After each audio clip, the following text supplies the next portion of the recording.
Hello guys, tatanungin ko muna si Lola kung luto na ulam namin. Kain na kami.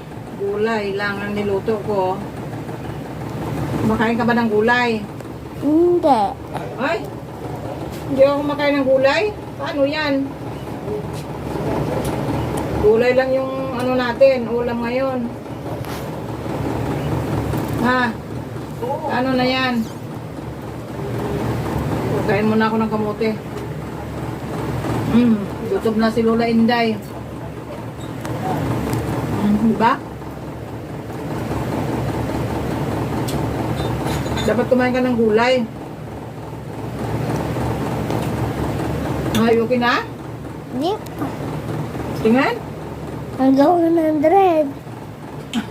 Anong 100? Patingin!